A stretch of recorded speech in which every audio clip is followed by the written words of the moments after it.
Здравствуйте, дорогие друзья!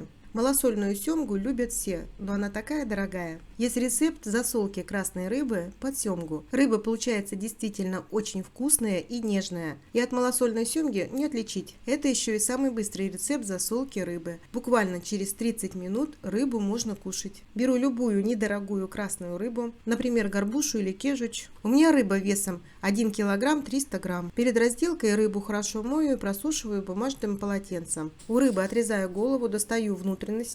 У рыбы зачищаю брюшко. После того, как у рыбы зачистила брюшко, отрезаю все плавники и хвост.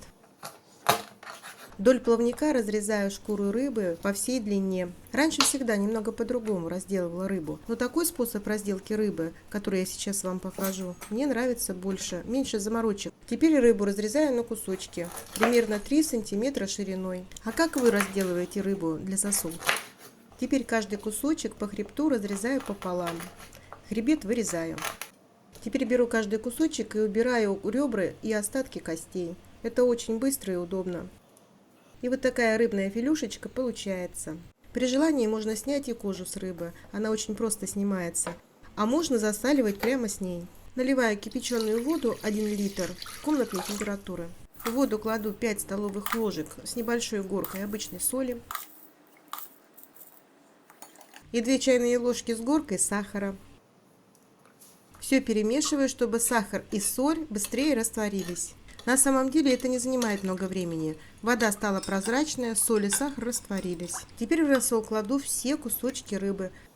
Скажу вам по секрету, что хребет от рыбы я тоже сюда же брошу. Не для гостей, а для себя. А вы так делаете? Чтобы кусочки рыбы все были в рассоле, сверху кладу груз в виде тарелки. Кусочки рыбы в таком рассоле держу 20 минут. Не больше, если хочу получить малосольную рыбку. Если хочу, чтобы рыба была более крепкого посола, держу 30 минут. Больше держать не надо, иначе рыба будет пересоленая. Время вышло, достаю всю рыбу из рассола. Рассол больше нам не нужен, я его выливаю. Всю рыбу выкладываю на бумажное полотенце. Сверху также бумажным полотенцем обсушиваю кусочки рыбы. Теперь беру чашку. Можно взять любой контейнер, любую емкость для засолки. И выкладываю рыбочку слоями. Каждый слой нужно смазать маслом. У меня простое растительное масло без запаха. Слишком заливать рыбу маслом не надо. Немножко налили и с помощью кисточки силиконовой смазали все кусочки рыбы. Снова выложили слой, снова подлили немного масла и также кисточкой силиконовой смазали. Оставляю рыбу на столе еще на 30 минут, чтобы она лучше просолилась и пропиталась маслом.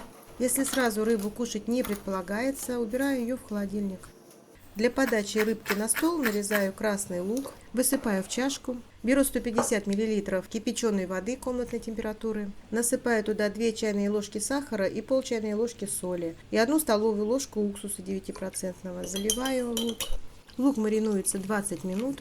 После чего маринад с лука сливаю. Отрезаю тонкий ломтик лимона и разрезаю его посередине. Теперь кладу рыбу на блюдо, обкладываю ее маринованным луком и сверху ломтик лимона. Дорогие друзья, спасибо за просмотр, лайки, комментарии и подписку. Желаю вам хорошего настроения и вкусных блюд на столе. До свидания, до новых встреч!